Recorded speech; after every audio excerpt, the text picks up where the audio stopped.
नमस्कार, आपका बहुत स्वागत है। प्राइम नून देख रहे हैं आप। आपके साथ मैं हूं जास्मिन शर्मा। हेडलाइंस के बाद अब रुख करेंगे अहम खबरों का।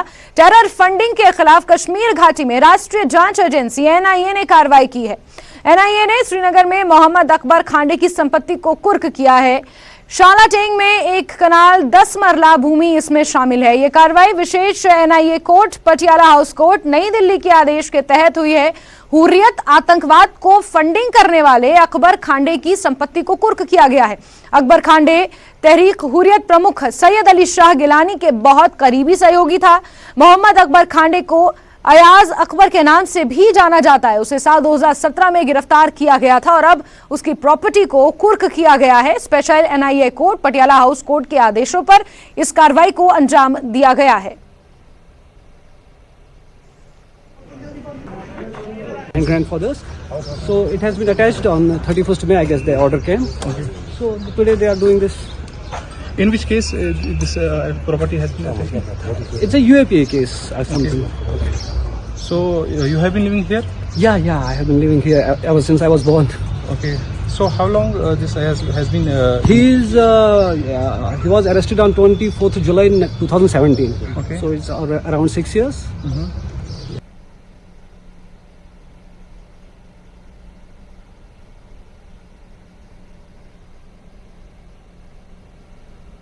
चलिए आगे बढ़ेंगे। बांडीपोरा से आतंकी संगठन लश्कर के एक सहयोगी को गिरफ्तार किया गया है। लश्कर के एक सहयोगी को बहराबाद हाजन से गिरफ्तार किया गया है। पुलिस ने लश्कर के गिरफ्तार सहयोगी के कब्जे से चीन निर्मित हथगोले भी बरामद किए हैं। स्थानीय पुलिस और सीआरपीएफ की 45 बटालियन ने संयुक्त कार्रवाई की है।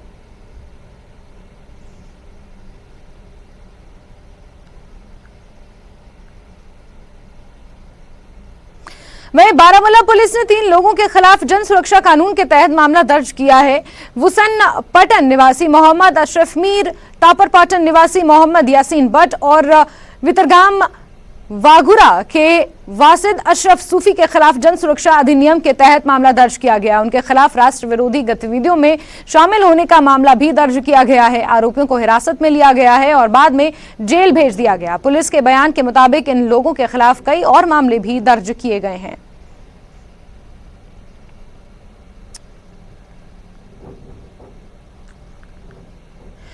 पूर्व मंत्री ताज मोहिउद्दीन के खिलाफ धोखाधड़ी का मामला दर्ज किया गया है। आईपीसी की धारा 420 और 566 के तहत यह मामला दर्ज हुआ है। बताया जा रहा है कि ताज मोहिउद्दीन पर फरियादी को जमीन का कब्जा नहीं देने का आरोप है। पूरी राशि का भुगतान करने के बावजूद जमीन का कब्जा नहीं देने का आरोप लगा है। प्रॉपर्टी डीलर सहित 2 अन्य के खिलाफ भी मामला दर्ज हुआ है।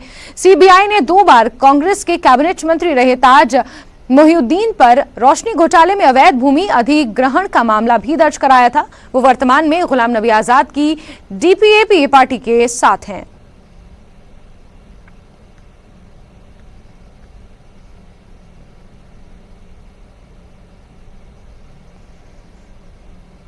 चलिए आगे बढ़ेंगे। प्रधानमंत्री नरेंद्र मोदी ने वीडियो कॉन्फ्रेंसिंग के माध्यम से रोजगार मेले के तहत सरकारी विभागों और संगठनों में चयनित 70,000 से ज्यादा कर्मियों को नियुक्ति पत्र प्रदान किए।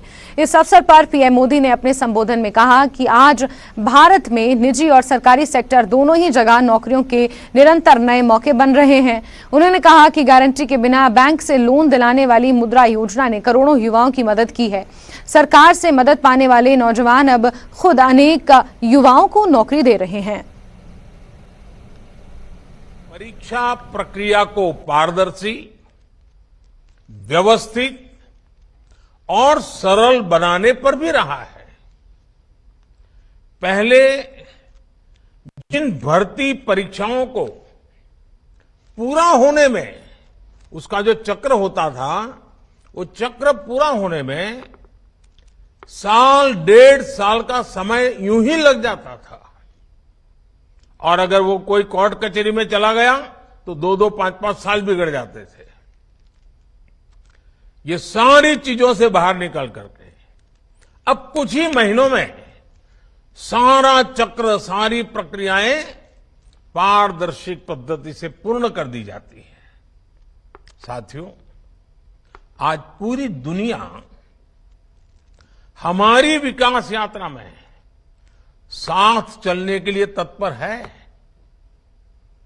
भारत को लेकर ऐसा विश्वास और हमारी अर्थव्यवस्था पर इतना भरोसा पहले कभी नहीं रहा और इसलिए एम्प्लॉयमेंट बहुत तेजी से बढ़ता है, रोजगार बहुत तेजी से बढ़ता है। हमारी सरकार के निर्णयों ने प्राइवेट सेक्टर में कैसे लाखों नए अवसर पैदा किए हैं। जम्मू में रोजगार मेले के तहत कार्यक्रम में रक्षा राज्य मंत्री अजय भट्ट ने शिरकत की। उन्होंने नवनियुक्त युवाओं में नियुक्ति पत्र वितरित किए। इस अवसर पर उन्होंने कहा कि पीएम मोदी ने लोगों से किया अपना वायदा पूरा किया है। पिछले साल 15 अगस्त के मौके पर पीएम मोदी ने 10 लाख लोगों को रोजगार देने का वादा किया था और ये प्रक्रिया लगातार जारी है। उपस्थित हैं, जिसमें मिशन मोड रिक्रूटमेंट के अंतर्गत और रोजगार मेला, जैसा कि हम आपको बता रहे हैं, मैंने नोट किया है एक जगह पर कि 15 अगस्त को पिछले साल कहा था 10 लाख लोगों को हम रोजगार दे देंगे मोदी जी ने। देखिए, राजनीति का डिवैल्यूशन क्यों हुआ देश में, राजनेताओं पर यकीन क्यों नहीं करते थे पहले लोग। आज धीरे धीरे सब लोगों का अटूट विश्वास मोदी जी और उनकी सरकार में क्यों होते जा रहा है। हमारे वहां कहते हैं वर्ड टू दी जेंटलमैन, जो कहा उस पर किया। पॉलिटिकली मार तो दिया, बहुत बड़े छक्के पंजे, और जब गद्दी पे आए तो देखा भी नहीं। आज देश कितने आगे चले गया है इन 9-10 सालों में, आप जानते हैं। एक बात युवाओं के लिए कहा कि केंद्र सरकार की जितने रिक्त पद होंगे उस पर हम 10 लाख लोगों को नौकरी देंगे, जो रिक्त हैं सारे पदों को भर देंगे। ये कहा 15 अगस्त को पिछले साल। और कितनी द्रुत गति से काम हो रहा है देखिए। 22 अक्टूबर 2022 को पहला रोजगार मिला 75,000 नवयुवकों को, और 22 नवंबर 2022 को दूसरा चरण इसका चला, 71,000 लोगों को रोजगार मिला, युवकों को। 20 जनवरी 2023 को तीसरा हमारा चरण में 71,000 लोगों को फिर रोजगार मिला, और 11 अप्रैल 2023 को रोजगार मेले का चौथा चरण, और जिसमें फिर 71,000 लोगों को रोजगार मिला। 16 मई 2023 को 71,000 लोगों को फिर रोजगार मिला। और इस तरह से 3,59,000 लोगों को आज तक रोजगार मिल गया। आज हम जो नियुक्ति पत्र बांटने वाले हैं ये 70,000 लगभग आएंगे, और जिसमें से 4,29,000 लोग आज हो जाएंगे। मैं हिसाब लगा रहा हूं कि 10 लाख की संख्या को हम नवंबर और मैक्सिमम दिसंबर तक तो पूरा कर देंगे, ऐसा अंदाज है हमारा, जिस स्पीड से चल रहे हैं। यानी कि जो कहा वो किया। चलिए आगे बढ़ेंगे खबरों में और बांडीपोरा से आपको खबर देंगे, जहां के शलोत सोनावरी में किसानों ने शिकायत की है कि सिंचाई नहर की सफाई नहीं होने के कारण उनके खेतों में पानी नहीं पहुंच रहा है। किसानों का कहना है कि उन्होंने सिंचाई विभाग को समय से पहले ही ये बता दिया था कि इसे खोदकर साफ किया जाए ताकि धान के खेतों तक पानी पहुंच सके, लेकिन उन्होंने इसमें देरी की। जब न्यूज 18 ने संबंधित सिंचाई अधिकारी के सामने इस मुद्दे को उठाया तो उन्होंने तुरंत एक टीम को इस मुद्दे को हल करने के लिए मशीनरी के साथ भेजने का निर्देश दिया है।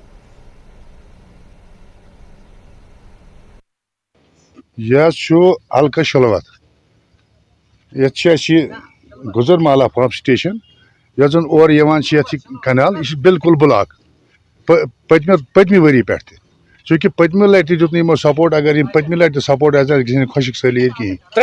आज आब बिल्कुल यूता आब जिंदगी में जा वुचमुत, मगर इरिगेशन डिपार्टमेंट पन कमजोरी फाइनल पे वन कि तुम करो सा खुशक, मगर चूंकि आब तोरी कह पावर अगर कम रात अनाव करान जमींदार नेरान, मगर ये कॉलोनी हालात वो तुम कि चूंकि 1 मार्च पे वोत मैं वन इरिगेशन डिपार्टमेंट यह कोल दी तो साफ कर ग्रेना वेना गमत सह सवाल कल आब पो कहें टोटली योत तम यह सड़क सड़क तम बिल्कुल आब सड़क यपर तरनी सोरे आब बंद कर रात तम हालात कोली तो अगर यम कर तो कर अगर वन आज वन आज म करू। चलिए आगे बढ़ते हैं और तुलैल तहसील के अब्दुलुन नामक गांव में सरकारी माध्यमिक विद्यालय 2010 में एक बर्फीले तूफान से क्षतिग्रस्त हो गया था। तब से इमारत जर्जर स्थिति में थी। क्षेत्र के डीडीसी सदस्य एजाज राजा के मुताबिक पिछले साल पंचायत अनुदान के तहत इस भवन के निर्माण का प्रयास किया गया था, लेकिन सकारात्मक जवाब नहीं मिलने पर अब शिक्षा विभाग इस भवन का निर्माण कराने जा रहा है। 2010 में हैवी स्नोफॉल की वजह से अब्दुलन का जो मिडिल स्कूल है उसकी बिल्डिंग बिल्कुल डैमेज हो चुकी थी और वहाँ पे जो स्टूडेंट्स है वो बहुत ज़्यादा सफ़र कर रहे थे। तो लास्ट ईयर हमने वे PRI ग्रांट्स में इसके लिए 23 लाख रुपया रखा था, लेकिन अनफॉर्चुनेटली इसमें कोई रिस्पॉन्स हमें नहीं मिला था और जिसकी वजह से वो बिल्डिंग लास्ट ईयर में नहीं बन पाई थी। लेकिन इस साल वो डिपार्टमेंट की तरफ से, एजुकेशन डिपार्टमेंट की तरफ से वो सेक्शन हुआ है और इस बार में वहाँ के जो लोग हैं और वहाँ के जो स्टूडेंट्स हैं, प्रधानमंत्री आवास प्लस के तहत गरीबों को दिए गए मुफ्त आवासों में रामबन जिले के सैकड़ों जरूरतमंद लोगों के नाम सूची में नहीं होने का आरोप लगाया जा रहा है। कई पंचायतों से शिकायत आ रही है कि एक भी पात्र का नाम शामिल नहीं किया गया है। रामबन जिले के प्रखंड खीर में पंचायत सराची में ऑनलाइन पंजीकृत 547 पात्र व्यक्तियों में से किसी का भी नाम आवास प्लस योजना के तहत उपलब्ध कराए गए निःशुल्क आवासों की सूची में नहीं है। प्रखंड विकास परिषद के अध्यक्ष सज्जाद हुसैन हिजाम के नेतृत्व में सरपंचों, पंचों व सराची के पात्र लोगों ने प्रखंड मुख्यालय पर शांतिपूर्ण धरना प्रदर्शन भी किया।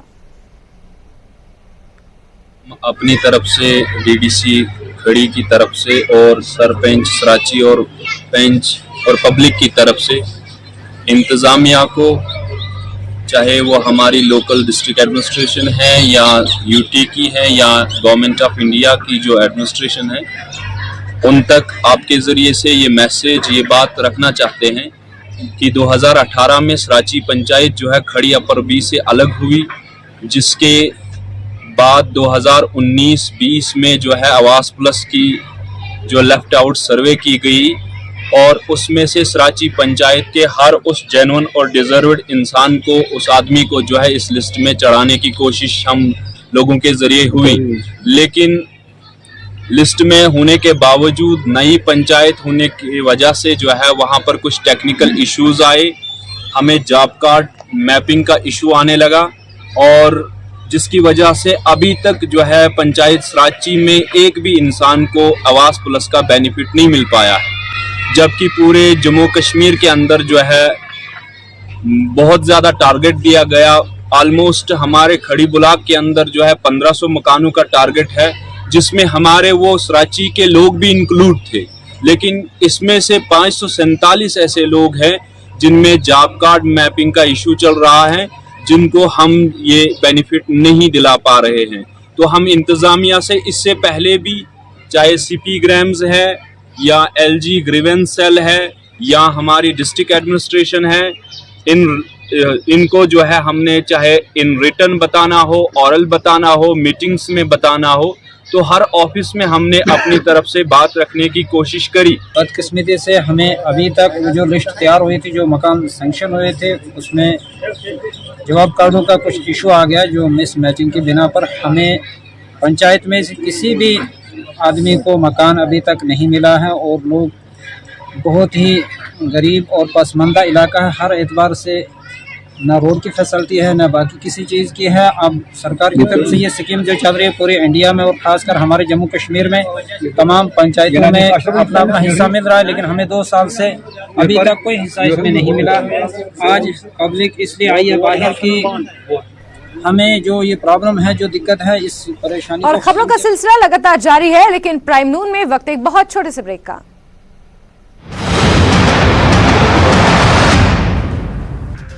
कठुआ में पानी की पाइपलाइन से एक मरा हुआ सांप निकला, लोगों में आक्रोश, लोग गंदा पानी पीने को विवश।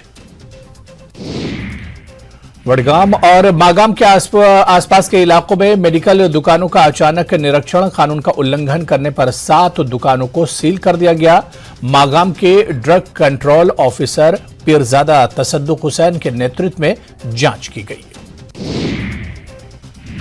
टनबर्ग में हाईटेक पॉली ग्रीन हाउस में तरह तरह की सब्जियों के पौधे उगाए जा रहे हैं। किसानों और काश्तकारों के लिए फायदेमंद। विभाग की ओर से इस सुविधा से किसान काफी खुश। पुलिस ने नदी में पहली बार राफ्टिंग का ट्रायल। राफ्टिंग करने वाले लोगों में खुशी की लहर। इसके जरिए युवाओं के लिए रोजगार के अच्छे अवसर हासिल किए जा सकते हैं। श्रीनगर के युवाओं का एक समूह साइकिल से घाटी का भ्रमण कर रहा है। Jammu Kashmir mountain biking association के बैनर तले साइकिलिंग सदस्यों ने साइकिल से तराल में कुछ स्थलों का दौरा किया। केंद्रीय पेट्रोलियम और प्राकृतिक गैस मंत्री हरदीप सिंह पुरी ने आरएसपुरा का दौरा किया और कहा कि अनुच्छेद 370 हटने के बाद जम्मू कश्मीर में बेहतर बदलाव आने की नई शुरुआत हुई है और आने वाले समय में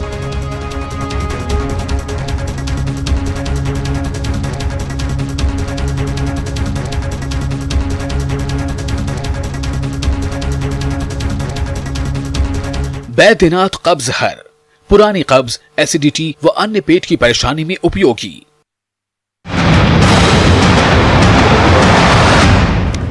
और ब्रेक के बाद खबरों के सिलसिले को आगे बढ़ाते हैं। हिमाचल से खबर आपको देंगे, जहां के चंबा से एक दिल दहला देने वाला मामला सामने आया है। चंबा के चुरैह में युवक की हत्या का मामला सामने आया। 21 साल के मनोहर की निर्मम हत्या की गई है। हत्या कर शव के कई टुकड़े किए गए हैं। मामले में 3 लोगों को हिरासत में भी लिया गया है। 6 जून से मनोहर लापता था और 9 जून को ये मामला सामने आया है, जिसमें खुलासा हुआ है कि 21 साल के मनोहर की निर्मम हत्या की गई है। आपसी विवाद का प्रथम दृष्टया ये मामला समझ आ रहा है और 3 लोगों को इस वक्त डिटेन किया गया है, उनसे पूछताछ जारी है। जानकारियों के मुताबिक का 6 जून से लापता था और 9 जून को ये मामला सामने आया है, जब ये खुलासा हुआ कि मनोहर की हत्या कर उसके शव के 6 से 8 टुकड़े कर एक बोरे में बांधकर एक नाले के किनारे फेंक दिए गए थे। 9 जून को इस मामले का खुलासा हुआ है और पुलिस इस पूरे मामले में छानबीन कर रही है।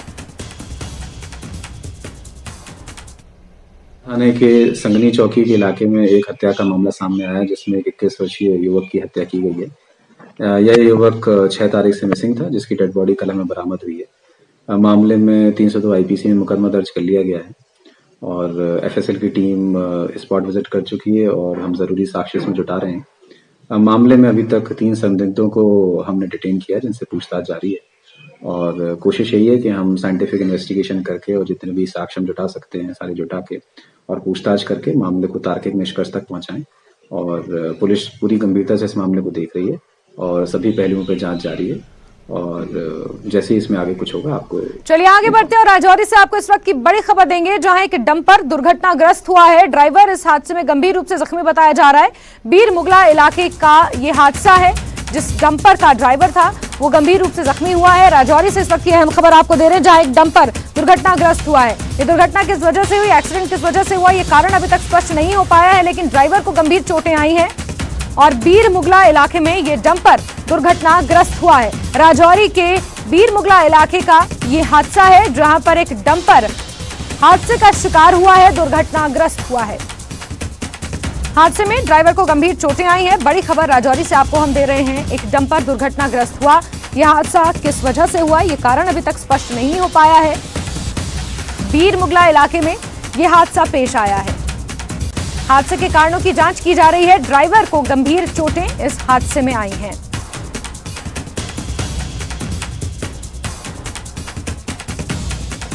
तो राजौरी से इस वक्त की अहम खबर, जहां के बीर मुगला इलाके में एक डंपर हादसे का शिकार हुआ है। हादसा किस वजह से हुआ, कारण अभी तक सामने नहीं आया है, लेकिन ड्राइवर को इस हादसे में गंभीर चोटें आई हैं। उसका इलाज फिलहाल जारी है। बड़ी खबर आपको बता रहे हैं और मौके से ये कुछ तस्वीरें भी आपके सामने हैं, जहां एक डंपर दुर्घटनाग्रस्त हुआ है और इसी इलाके में ये हादसा हुआ है।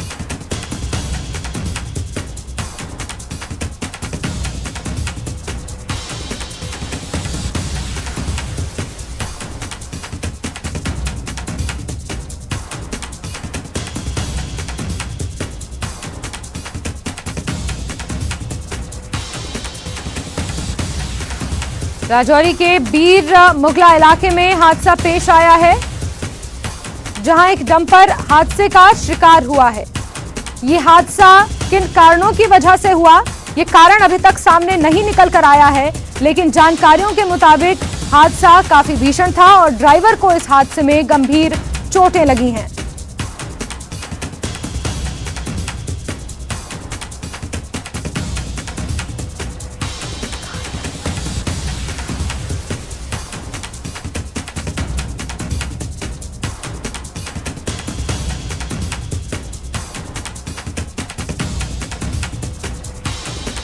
राजौरी के बीर मुगला इलाके का ये पूरा मामला है, जहां एक डंपर हादसे का शिकार हुआ है।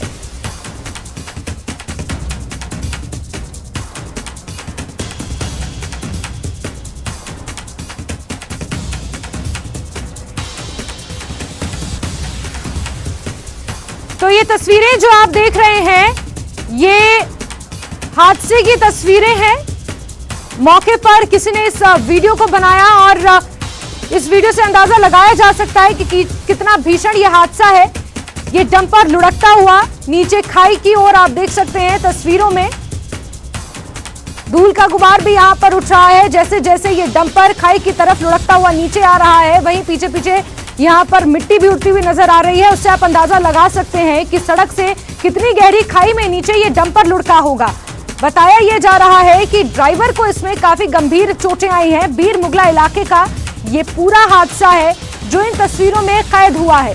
सड़क से ये पलटियां खाते हुए डंपर खेतों की ओर नीचे खाई में जा गिरा है और राजौरी के बीर मुगला इलाके का ये हादसा है, जहां पर एक डंपर इस दुर्घटना का शिकार हुआ है। ड्राइवर इसमें गंभीर रूप से जख्मी है।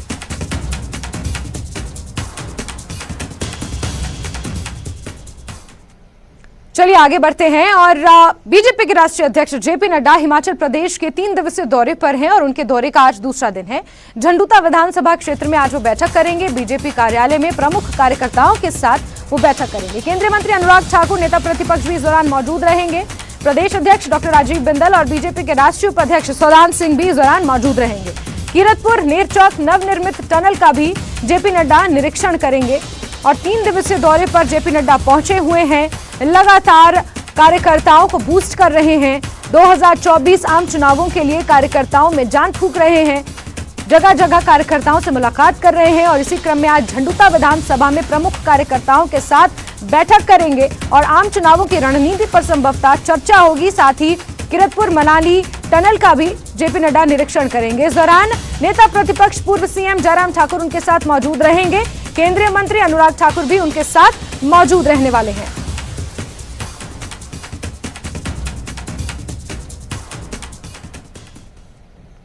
बीजेपी के राष्ट्रीय अध्यक्ष जेपी नड्डा ने सोमवार को जसूर की जनसभा से कांग्रेस पर जमकर निशाना साधा। उन्होंने कहा कि कांग्रेस मां, बेटा और बेटी की पार्टी बनकर रह गई है।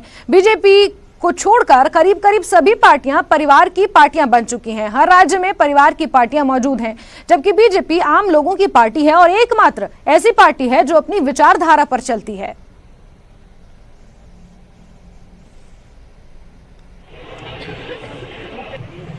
कोई पार्टी नहीं रह गई जहां साधारण कार्यकर्ता भारत का प्रधानमंत्री बन सकता है।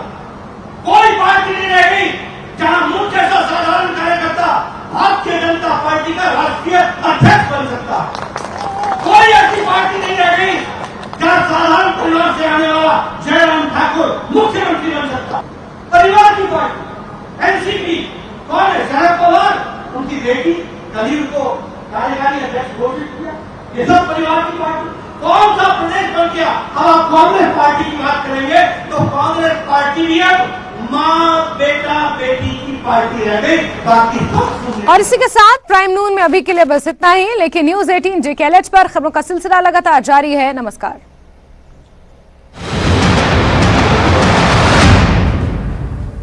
Headlines presented by pet